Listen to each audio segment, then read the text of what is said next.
একদিন এক ইমানদার ব্যক্তি তার পুত্রকে ডেকে পাশে বসালেন।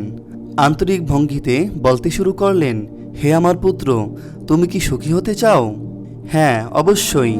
তাহলে তোমাকে তোমার হবু জীবন সঙ্গিনীর জন্যে 10টা বিষয় জানতে হবে।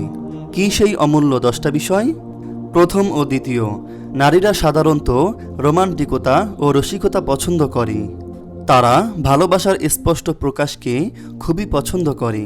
তুমি একান্তে তোমার স্ত্রীর কাছে এসব প্রকাশ করতে কখনোই কার্পণ্য করবে না।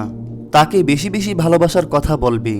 যদি এসবে কার্পণ্য করো তাহলে দেখবে কিছুদিন পরই তোমার আর তার মাঝে একটা অদৃশ্য পর্দা ঝুলে গেছে। এরপর দিন দিন পরস্পরের সম্পর্কে শুষ্কতা আসতে শুরু করবে।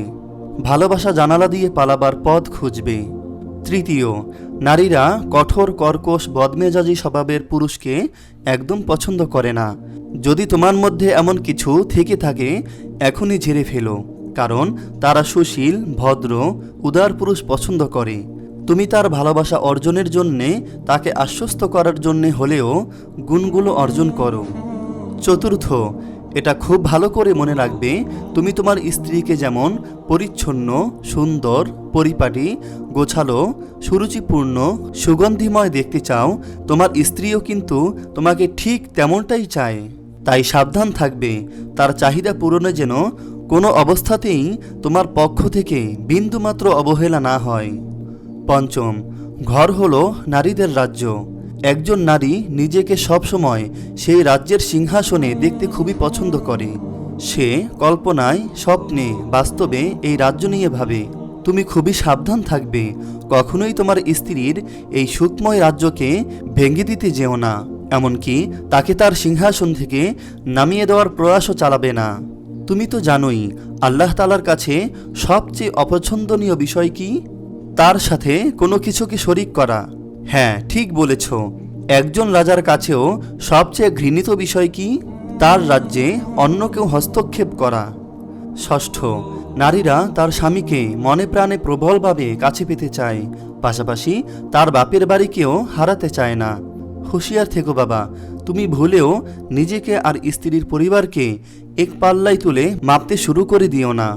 তুমি এ অন্যায় দাবিও করে বসো না। অন্যায় দাবি হলো, হয় আমাকে বেছে নাও, না হয় তোমার বাবা মাকে। তুমি এ বিষয়টা এমনকি চিন্তাতেও স্থান দিও না।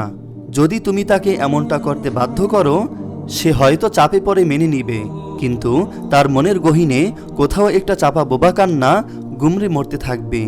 তোমার প্রতি এক ধরনের সুপ্ত অশ্রদ্ধা তার কোমল মনে চেপে থাকবে। সপ্তম, তুমি জানো, অনেক শুনেছ, পড়েছ, নারীকে সৃষ্টি করা হয়েছে বাহু বা পাঁজরের বাঁকাহার থেকে। এই বক্রতা কিন্তু তার দোষ নয়, সৌন্দর্য। তুমি চোখের ভ্রু লক্ষ্য করেছ, সেটার সৌন্দর্য কোথায়? বক্রতায়। একদম ঠিক কথা, বক্রতাই ভ্রুকে সুন্দর করে তোলে। ভ্রুটা যদি সোজা হতো, দেখতে সুন্দর লাগতো না। যদি তোমার স্ত্রী কোনো ভুল করে ফেলে, সাথে সাথেই অস্থির হয়ে রেগে মেগে তাকে হামলা করে বসো না। উত্তেজিত অবস্থায় তাকে সোজা করতে যেও না, তাহলে অতিরিক্ত চাপে ভেঙে যেতে পারে।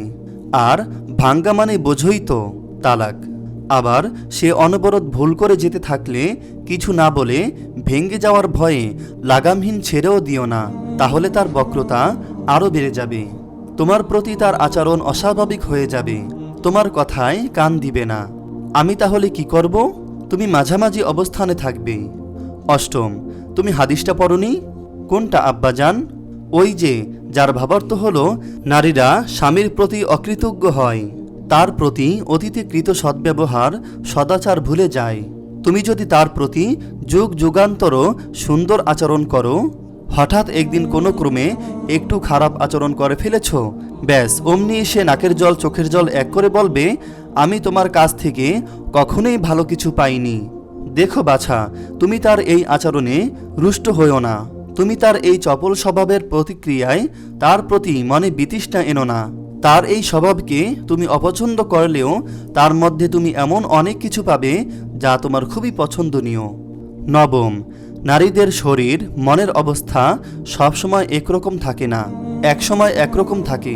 প্রতি মাসে নির্দিষ্ট একটা সময় তাদের শারীরিক দুর্বলতা থাকে। অনেক সময় মানসিক অস্থিরতাও বিরাজ করে। তাদের এই দুর্বলতা, অসহায় অবস্থার কথা বিবেচনা করে আল্লাহ তাআলা তাদের নির্দিষ্ট সময়ের নামাজ মাফ করে দিয়েছেন। রোজাকে পিছিয়ে দিয়েছেন তার স্বাস্থ্য ও মেজাজ ঠিক হওয়া পর্যন্ত। তুমি তো আল্লাহর বান্দা, তুমি তোমার স্ত্রীর দুর্বল মুহূর্তগুলোতে তার প্রতি কোমল হবে, তাহলে তোমার রবও খুশি হবেন। দশম, সব সময় মনে রেখো তোমার স্ত্রী তোমার কাছে অনেকটা দায়বদ্ধ, বিভিন্নভাবে তোমার মুখাপেক্ষী, তোমার সুন্দর আচরণের কাঙ্গাল। তুমি তার প্রতি যত্নবান হবে, তার প্রতি অনেক বেশি মনোযোগ দিবে, তাকে আপন করে নিবে, তাহলে সে তোমার জন্য শ্রেষ্ঠ সম্পদে পরিণত হবে, তাকে অনুপম সঙ্গী হিসেবে পাবে। আল্লাহ তাআলা এই ভিডিওর লেখক, ভিউয়ার ও প্রচার সবাইকে কবুল করুক, সকলের জন্য অতি উত্তম ফয়সালা করুক, আমিন। আপনি যদি এরকম ভিডিও আরও পেতে চান তাহলে এই চ্যানেলটি সাবস্ক্রাইব করে পাশে রাখা বেল আইকনটি অন করে দিন। আপনার প্রতি শুভকামনা রেখে আজকের মতো বিদায় নিচ্ছি। আসসালামু আলাইকুম ওয়া রাহমাতুল্লাহি ওয়া বারাকাতুহু। জাযাকাল্লাহ